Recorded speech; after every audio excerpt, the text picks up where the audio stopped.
The gunshot echoed through the valley like thunder, startling Sophia Blackburn from her desperate scrubbing at the washboard. She froze, water dripping from her raw hands, wondering if the distant violence would find its way to her doorstep like everything else had in the past year. Montana Territory, 1876, was no place for a woman alone, especially one whose husband had vanished with every penny to her name and the deed to their homestead. The spring wind whipped at Sophia's worn calico dress as she hung the last sheet on the line outside her dilapidated cabin. The property sat just outside Helena, Montana, a small slice of what was supposed to be her dream. 3 days remained before the bank would seize everything. 3 days before she'd have nowhere to go. "Mrs. Blackburn?" A deep voice called from the road. Sophia turned, shielding her eyes from the setting sun. A tall figure on horseback approached, silhouetted against the amber sky. Her hand instinctively reached for the kitchen knife tucked in her apron pocket. "That's me," she answered cautiously. "Who's asking?" "There's no dispute, Mr. Broderick. My husband Thomas gambled away everything we had, forged my name on the deed, sold our cattle, emptied our savings, then disappeared. The bank doesn't care that I didn't consent." Zachary shifted uncomfortably. "I'm just the messenger, madam." "Well, you've delivered your message." Sophia turned away, fighting tears. "I'll be gone by week's end. They'll have their precious land."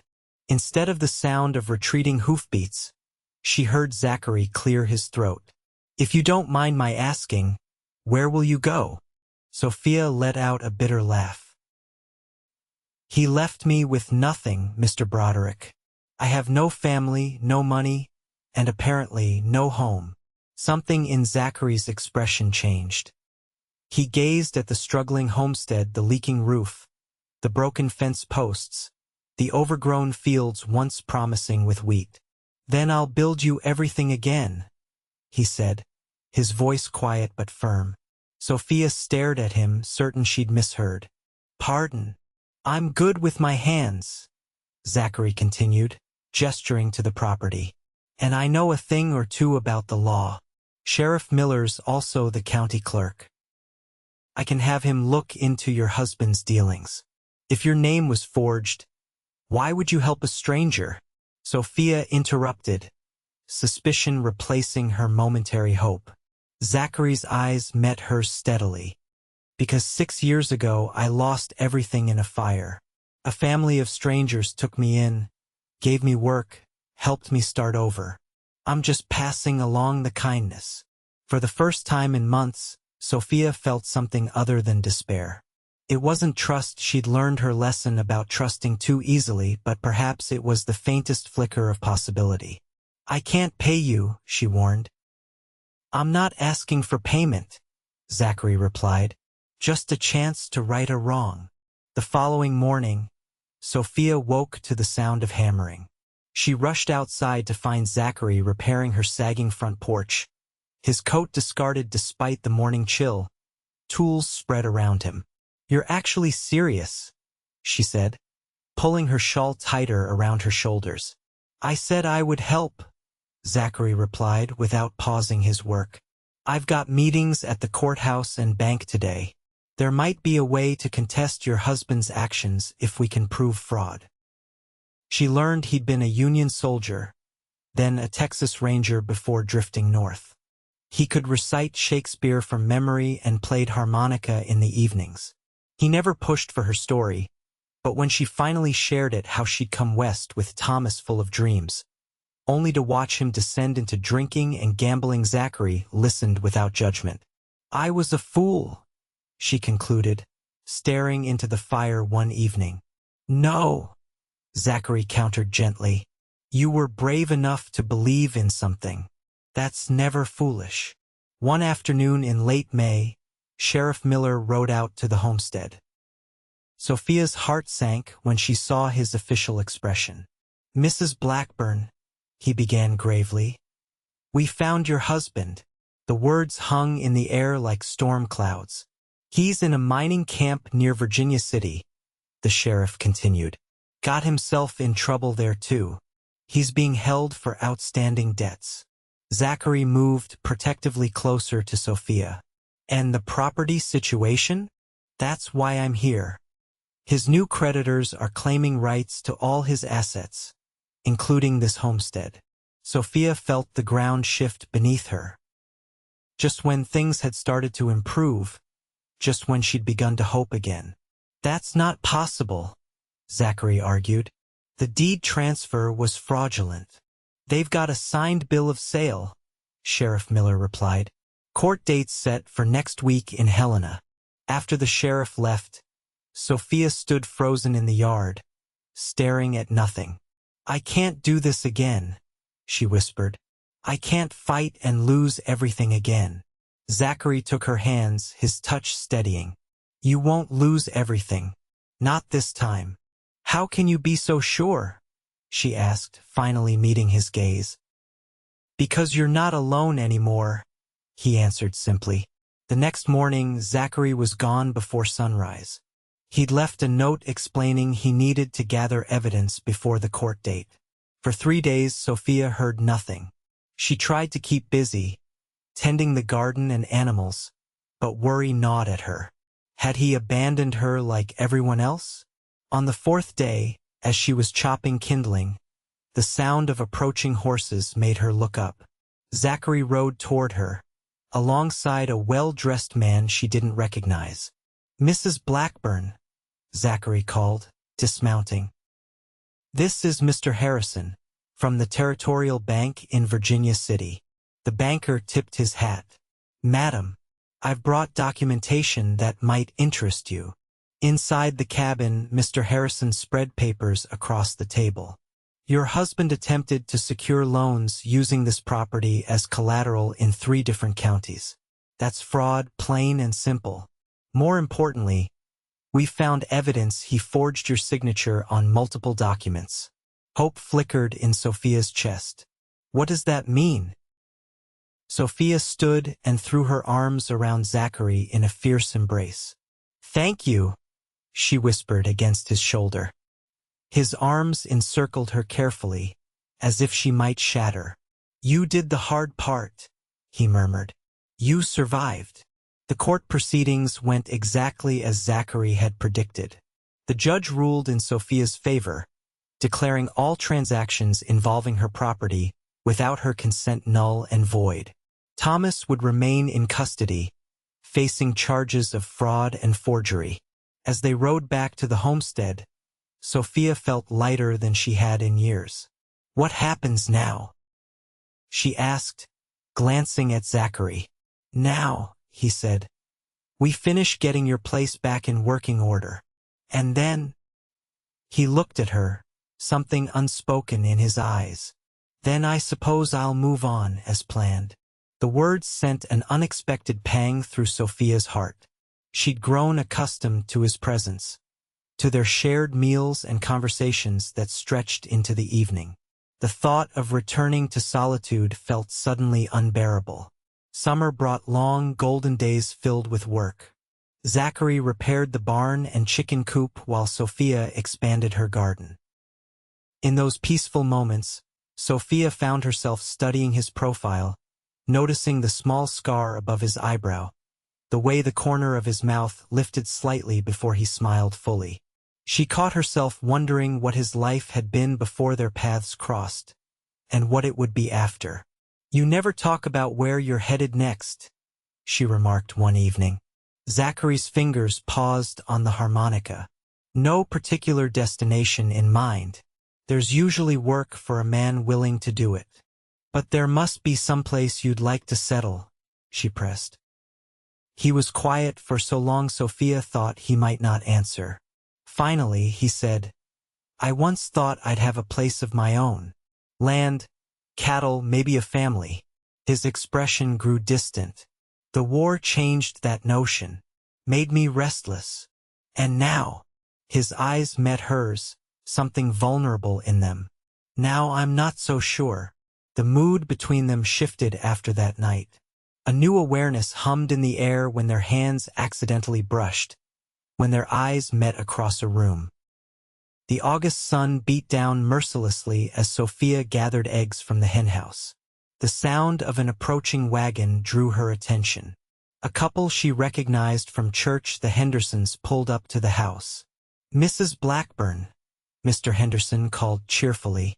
"We've brought you something." To Sophia's astonishment, the wagon contained a young heifer.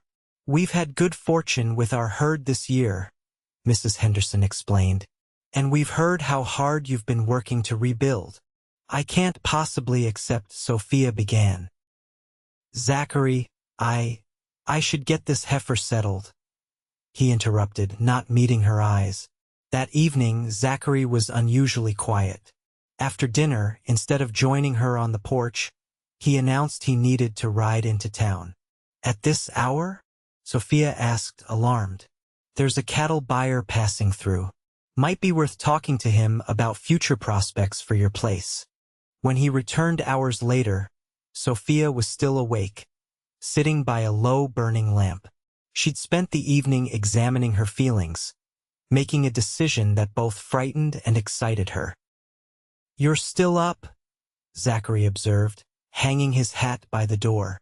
"I've been thinking," Sophia said, gathering her courage, "about the future." Something in her tone made him go still. "Oh, this place is finally starting to thrive again. Thanks to you." "You did most of the work," he demurred. Sophia rose from her chair, approaching him slowly. "No, you kept your promise. You helped me rebuild everything." "Not quite everything," he said softly. "What do you mean?" His eyes held hers. "A home needs more than walls and livestock, Sophia. It needs hope, dreams. People who choose to stay, even when times get hard." Her heart hammered against her ribs. "Are you saying you want to stay?" "I'm saying I don't want to leave," he admitted. "Not unless you ask me to." The confession hung between them, fragile as spun glass. "I don't want you to leave either," Sophia whispered. "I want." She faltered, years of caution warring with newfound courage. Zachary stepped closer, gently touching her cheek. "What do you want, Sophia?" "A second chance," she breathed. "With you." What changed was the openness between them, the freedom to express feelings that had been growing for months. In early September, Zachary rode to Helena and returned with a small velvet box. He proposed on the porch where they'd spent so many evenings, offering not grand promises but honest ones. Partnership, respect, and unwavering loyalty. They married in October, when the hills blazed with autumn colors. The ceremony was small but joyful, attended by neighbors who had witnessed their story unfold. Sheriff Miller served as best man, and Mrs. Henderson stood beside Sophia. Winter came early that year, with November bringing the first heavy snow. Sophia watched it from the window, marveling at how different everything felt from the previous winter, when she'd faced the cold alone and afraid. "What are you thinking about?" Zachary asked, coming up behind her and wrapping his arms around her waist. "About last winter. How sure I was that I'd lost everything forever." He kissed her temple. "And now," she turned in his embrace, "now I understand that everything isn't a place or possessions. It's this, us." Spring 1877 arrived with renewal in more ways than one. The fields turned green, calves were born to their small but growing herd, and Sophia discovered she was expecting their first child. "A baby?" Zachary whispered in awe when she told him, his hand gently covering her still flat stomach. "Our baby. Are you happy?" she asked, suddenly uncertain. His answer was a kiss that left no room for doubt. By summer, their homestead had transformed. The house boasted a new addition, a nursery for the coming child. The barn held 3 milk cows, the pregnant heifer now a productive member of their growing herd. The chicken coop bustled with activity, and the vegetable garden yielded more than they could eat. On a warm July evening, as they sat on their porch watching the sunset, a rider approached. Sophia felt Zachary tense beside her, his hand instinctively moving toward the rifle leaning against the wall. The stranger dismounted, and in the fading light, Sophia recognized him with a jolt of shock. "Thomas," she said flatly. Her former husband looked haggard, years older than when she'd last seen him. "Sophia," he replied, his gaze shifting nervously to Zachary. "I heard you remarried. What do you want?" Zachary asked, standing protectively. Thomas raised his hands in a placating gesture. "Just to talk. I've served my time.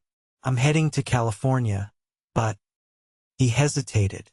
"I wanted to apologize before I left. What I did to you was unforgivable." Sophia felt the weight of the past pressing on her chest. This man had nearly destroyed her. Yet standing there, obviously broken, he seemed more pitiful than threatening. "You're right," she said evenly. "It was unforgivable. But I'm not carrying that burden anymore." Thomas nodded, accepting her words. "You've done well for yourself," he observed, looking around the flourishing homestead. "Better than you ever did with me." "She did this," Zachary corrected. "I just helped with the heavy lifting." A shadow of something regret perhaps crossed Thomas's face. "I'm glad," he said simply. "Goodbye, Sophia." They watched him ride away, disappearing into the gathering dusk. "Are you all right?" Zachary asked, taking her hand. Sophia considered the question. "Yes," she realized. "I truly am." Their son was born on a snowy December night, with a local midwife attending and Zachary pacing anxiously outside the bedroom door. They named him Samuel, after Sophia's father, and Zachary cradled him with hands that trembled with emotion. "He's perfect," he whispered, awed by the tiny fingers that wrapped around his own. As winter gave way to another spring, their family settled into a rhythm of love and growth. Samuel took his first steps in the garden Zachary had built for Sophia. He spoke his first words, "Mama" and "Papa," in the home they had created together from near ruins. On the second anniversary of the day Zachary had first ridden up to her homestead, Sophia found him in the barn, crafting something from wood. "What's that?" she asked. Samuel balanced on her hip.